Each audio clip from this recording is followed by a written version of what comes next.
We've been asked to take a look at the Fifine USB Studio Mic Kit. Audio is one of those things that I'm quite particular about. I love nice sounding quality audio, especially when you're watching videos. Now of course, most of the time the microphone built into your phone or camcorder or whatever else bit of kit you're using is perfectly suitable for 90% of the videos that you're creating. But there are times when you need some extra quality and the built-in microphone just will not do. There's nothing worse than watching a video where the presenter is meters away from the built-in mic. Because let's face it, this does sound a bit crap and unprofessional.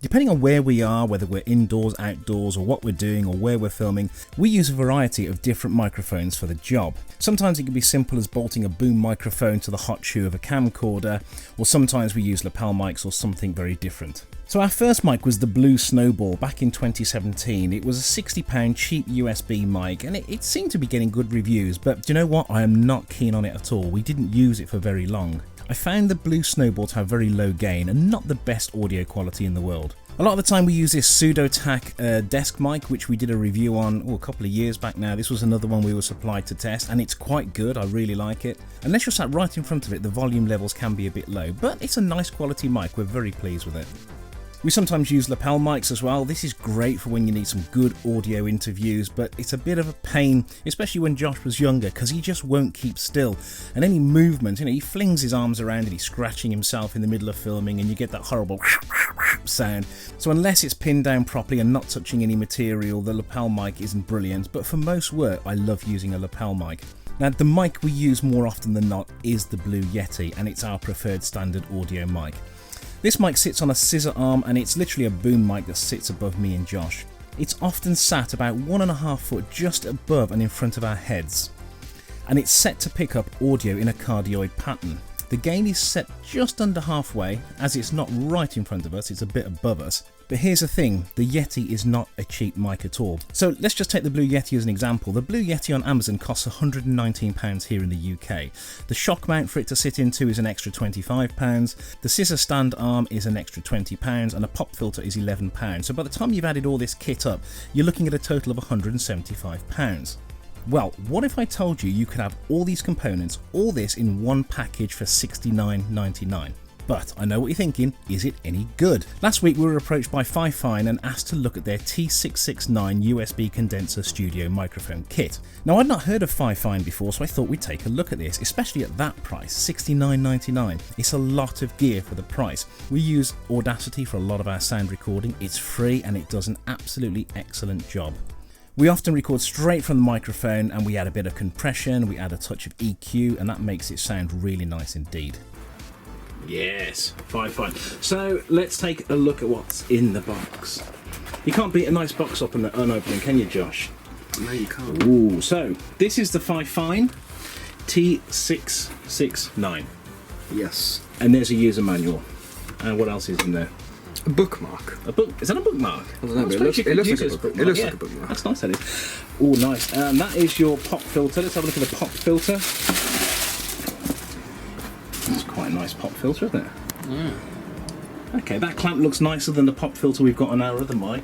Ooh. What's that, Josh?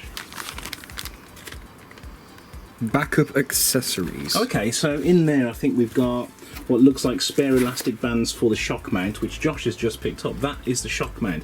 What's it made from?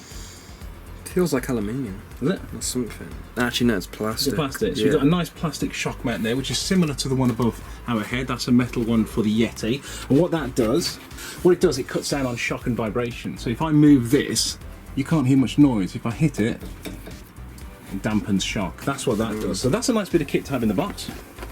What else we got? A windsock. Sock. Yep, a nice windsock. We all know what the windsock does. It cuts down on pressure going into the microphone and cuts down on noise that's produced from wind. A bit like the pop filter. Do you know what the pop filter does? No. What the pop filter does, it cuts down on plosives, and plosives is the sort of thing that happens when you say puh. That's a nice cable. That's actually only Josh and me would say that is a nice cable. It's quite thick. It's not your normal cheap. Is it branded? It's even branded. I like that cable. That's a nice high quality rubber cable, that is. It is good. What have we got here? I know what that is. It is the stand. It is a tripod.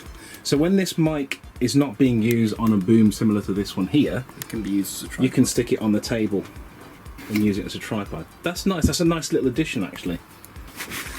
The actual microphone itself. Let's have a good look around that. Show the camera. What does the volume knob feel like? Does it feel like a nice knob? There's no clicks, but it's a nice. It have a nice feel. It's a nice to it. knob. It's not a cheap knob. It's not a cheap knob. It's a nice knob. But when you buy a nice piece of equipment, You buy a nice you knob. can feel whether the volume, the knobs are nice. So on that cheap and so for plasticky, example, yeah. that Technics amp behind you there, right? If you turn that volume control, you'll go, "Oh, that's nice." Wow. Isn't that nice? Yeah. That's a nice knob. I think that's a 3/4 inch brass thread. And underneath, what have we got?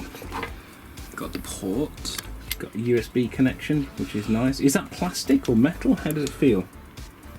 Metal. Some of Okay. it's plastic, some of it's metal. Okay, nice quality. Yeah, definitely. What's the weight of it like? Does it feel hefty or It light? feels nice and Yeah. good quality. You're happy with the quality of that mic? It does look very nice. Now the actual. Now these are lovely. This is a scissor boom stand, and these are wonderful. So if you're sat at your desk and you want to position the mic just like we have here, really above our heads, that's what this is for. Let's have a look at that end there, because to be honest with you, I've gone through a few of these since we've had the Retro Shed running. I think we're about 4-5 years old, and I've gone through 3 of these because they break easily, these bits on the end, or perhaps it's my heavy-handedness. So you've got a spring-loaded scissor boom, which is nice. Is there an adjustment underneath there? Flip that over. Flip the whole thing up. Ah, yeah. So that there adjusts the tension. So if it's too loose, you can turn that and tighten it up. And I bet this end goes into the clamp. Is there a clamp in the box? Let's have a look at the clamp. So you've got a maximum gap there of about 3 inches, I'd say. Is that about 3 inches? Yeah. So if you've got a very, very thick table indeed, that could probably accommodate that. Has it got a rubber pad underneath it? Not that end, the other end. Yes. Yeah, so the rubber pad is nice when you don't want to scratch The table. the table. So Okay. so it just goes on like that. Yeah, so it literally fits over, and you tighten it up, and then of course the boom goes into that hole of the top there, which is nice. That is an awful lot of kit for $69.99. Do you know that the Yeti, with all that kit, will cost you £175? Jeez. So we've got £175 worth of kit, and the equivalent box full of stuff for $69.99. It all hinges on one thing. Quality. How good is that mic? Okie dokie, we are now set up, well, almost. So what I've done, I've put the Fifine mic right next to the Yeti, and they are pretty much right next to each other. So Josh, go ahead and plug that in. Wow. Was that nice? That feels good, you know. It doesn't feel like one of those wobbly USB that doesn't really go in. It sort of like wobbles and disconnects every so often. So it doesn't feel like feels one of a those nice, firm. 99p USB cables from Spa. Yes, like the one on my PC where I'm trying to charge my headset, so I plug the cable in, but it doesn't really go all the way in. So every few seconds, I just hear doo-doo, doo-doo-doo, doo-doo, doo-doo-doo. I'm like, stop it! So you're a Windows user then, that's what you're saying? Yes. Right, let's do an audio test. Do you know how annoying it is? What's that? The bloody cable on the top. What better way to test out these two lovely microphones than a bedtime story with Josh? Yes. I think we could have like a regular feature of bedtime stories with Josh. Josh will be reading from one of his favourite books as a kid. What's the book called? Thomas the Tank Engine Story Treasury. The Fat Controller was very embarrassed. Thomas didn't feel important anymore. Just then, Percy chuffed up. He looked dirtier than ever. What? He looked dirtier than ever. Okay. What a lovely engine, said Alicia Botti. All dirty like a proper steam engine. I want him to take me to the concert. So Alicia she does. boarded So Alicia boarded the train and Percy steamed away. He felt very proud. Later, Thomas saw Percy at the water tower. "I'm sorry I was so rude to you earlier," he said. "It's good to be friends again," said Percy. I don't think that's what Thomas wanted. You're not? Because he's saying, "I'm sorry I was rude to you earlier." He didn't say, "Let's be friends again." He could just be apologising. Yeah. And then just wanting to piss off. He's not like... Do you know what I mean? Yeah. Well read, Josh. The Fat Controller was very embarrassed. Thomas didn't feel important anymore. Just then, Percy chuffed up. He looked dirtier than ever. What? He looked dirtier than ever. Okay. "What a lovely engine," said Alicia Botti.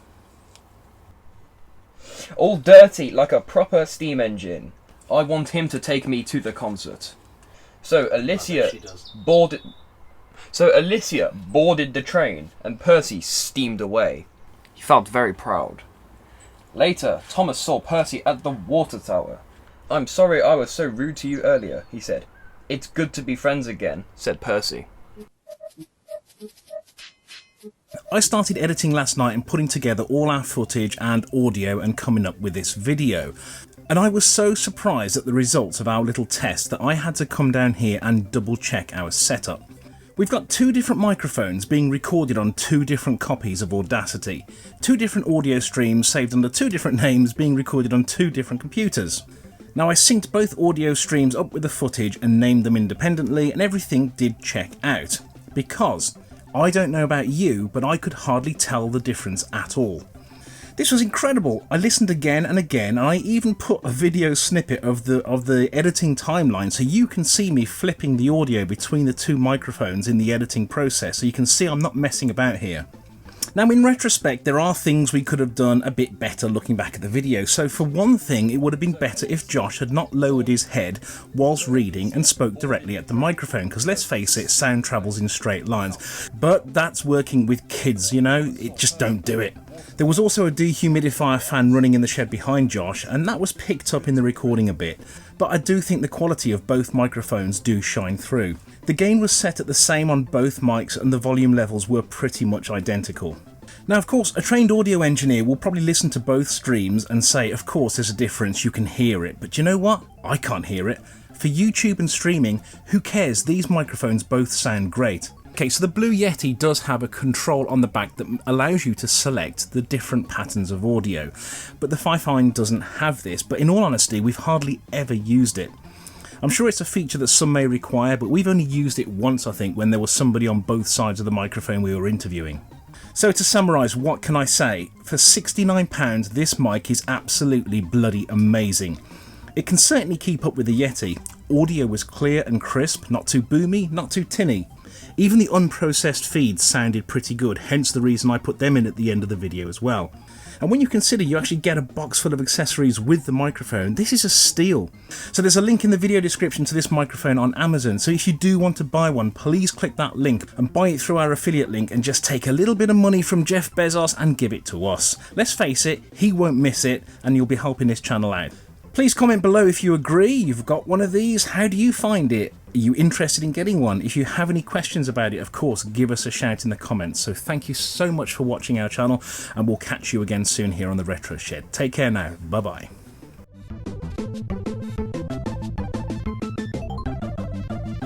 To get like. Have you tried a different cable? No, because I don't have any others properly. Oh, okay. Because otherwise it doesn't charge, and otherwise the cable doesn't connect to my PC for some reason. Are you ready to read this like a bedtime story? No, I've tried blue tack. I've put like a lump of blue tack around it to stop it moving, and I firmed it in like cement, and it couldn't move. And I put my headset on, do-do-ding, do-ding, and I was like.